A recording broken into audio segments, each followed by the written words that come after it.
to my YouTube channel, Milans Ker TV. For today's vlog mga kakers, magluto tayo ng hapunan. Ngayon lang ako naka-vlog mga kakers dahil kahapon busy tayo dahil bumalik ako dito sa aking trabaho dahil may guest ako. Try ko pong magtagalog ngayon kasi alam kong marami tayong mga subscribers na mga Tagalog. Maraming salamat sa inyo mga kakers dahil sa support ninyo. Super thank you po sa inyong lahat.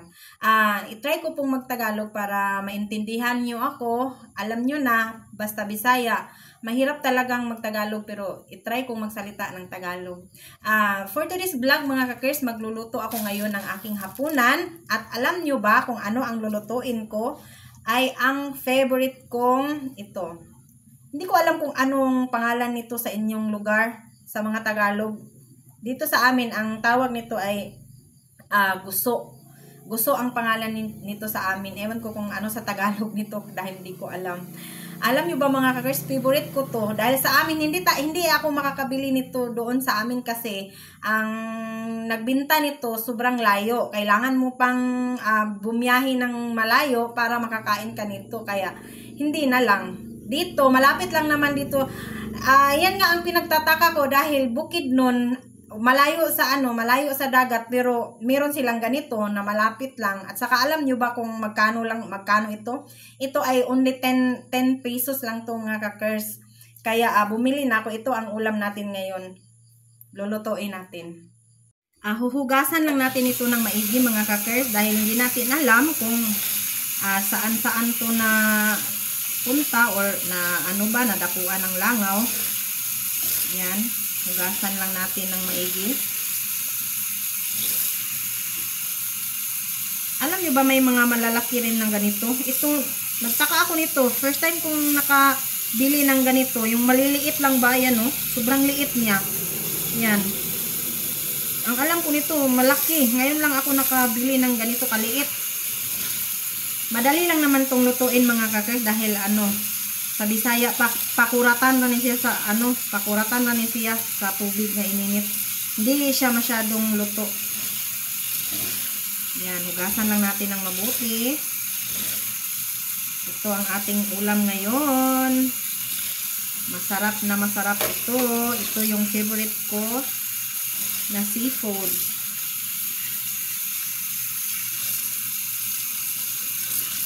Yan. Magpakulo lang tayo ng tubig dahil madali lang naman to. Hindi naman siya masyadong lutuin talaga. Mag-prepare tayo ng mga panakot sa Bisaya. Mag-prepare tayo ng, mahirap talaga magsalita ng Tagalog. Pasensya na po talaga. Mag-prepare tayo ng mga panakot ingredient. Mag-prepare tayo ng ingredient mga kakers. Ito yung ingredient niya. Suha. Ewan ko kung ano sa Tagalog to. At saka bombay, kamatis, at saka limon, at saka luya. Masarap na to.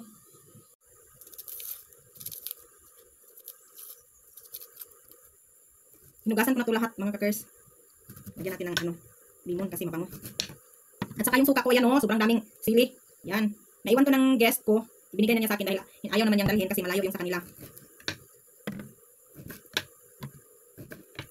Ito mga kakers, pang pabango ito.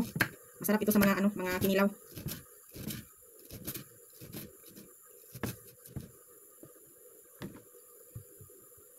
Lagyan natin ng kamatis. Isa lang kasi sobrang mahal ng kamatis ngayon. Lagyan natin ng bombay sa Bisaya. Kalahati lang. Dahil ayoko ng maraming kaluya. Masarap ang kain natin ngayon sa hapunan dahil favorite ko, yung ulam ko.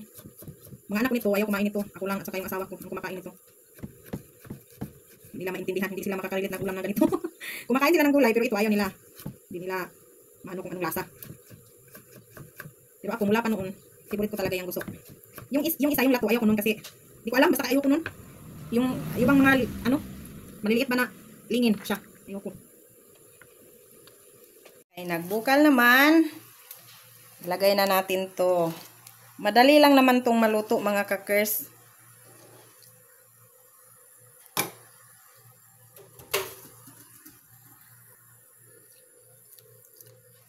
Pakuratan na niya siya, pakuratan.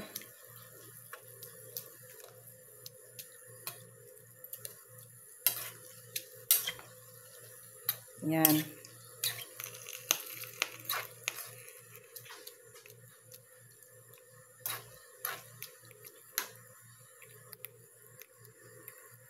Yan, malapit na siyang maano. Malapit na siyang maluto. Okay na. Ito na ning haunon.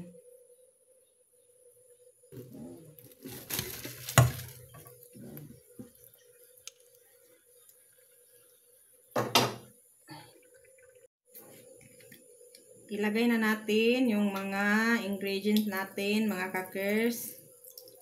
Lagyan na natin ng suka. Ang anghang ng suka. Alam kong maanghang siya kasi yung amoy.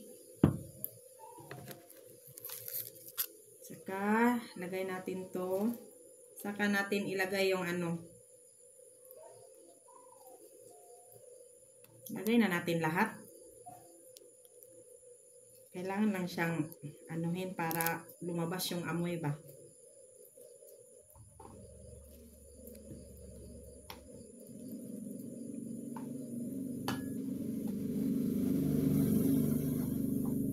Sama na natin to. Parang maluto yung ano. Gusto ko kasi maasim mga kakers, kaya nilagyan ko siya ng lemon. Kasi yung suka, hindi siya masyadong maasim. Medyo matamis pa yung ano, suka sa niyog. Gusto ko ba yung maasim siya. Kaya, naglagay ako ng limonsito. Lagyan natin ng kunting asin at saka bitchin sa amin. Kunti lang. Saka asin.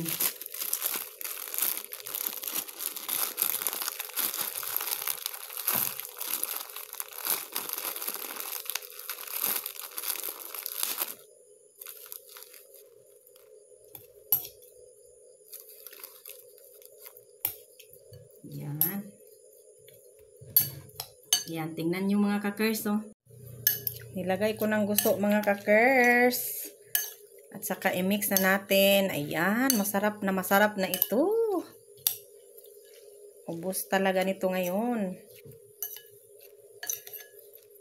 Parang ibang magsalita ako ng Tagalog. Hirap. Hirap magsalita ng Tagalog. Iba talaga mga Bisaya. Pag nagsalita yung mga Bisaya, alam na alam ng mga Tagalog. Kasi iba yung salita namin. Di ba?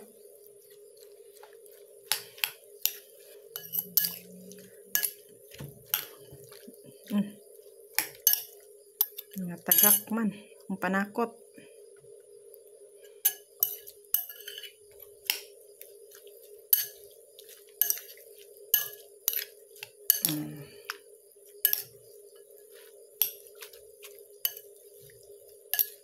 O, diba?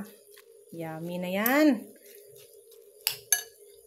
Kain na tayo mga kakers. Ayan, luto na ang aking favorite na gusto.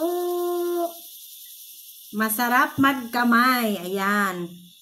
Saka sobrang bango. Ayan. Yummy. Magkinamot gid ko mga kakers. Ang lami gid kay magkinamot.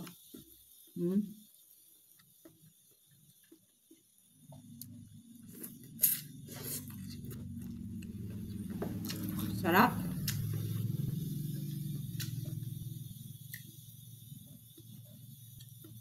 Kain tayo. Yan. Ito lang yung ulam ko. Yan, no? Ito lang yung ulam ko.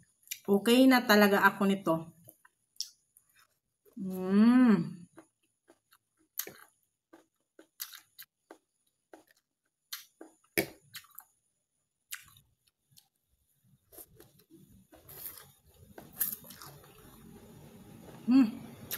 Sarap.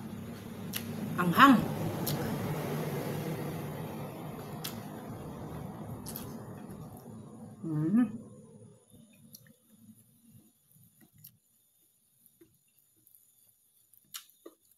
Alam ko hindi ko ito mauubos dahil sobrang dami.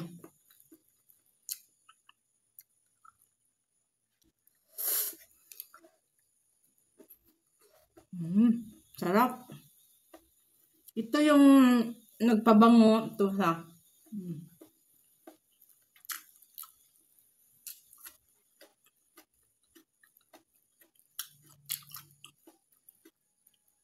suha.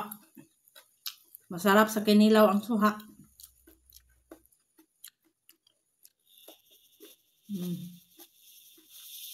Ang ingay ng gabi na kasi.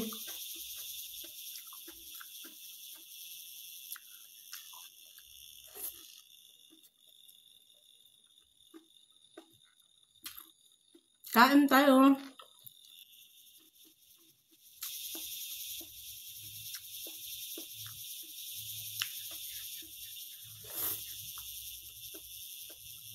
Subang anghang.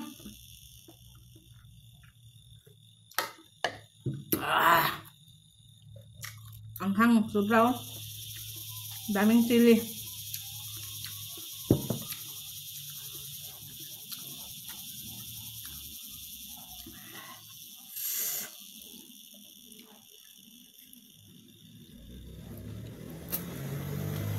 Sarap.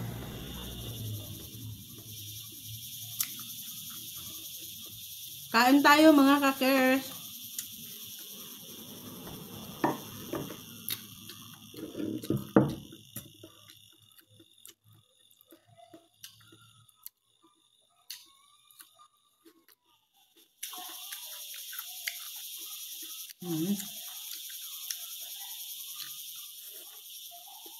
Masarap talaga magkamay.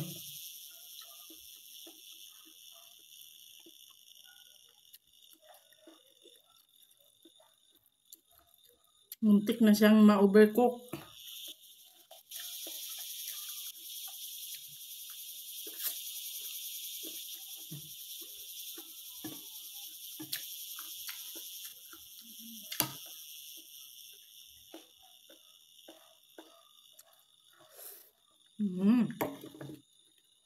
Super sarap talaga. Sarap ng kain ko.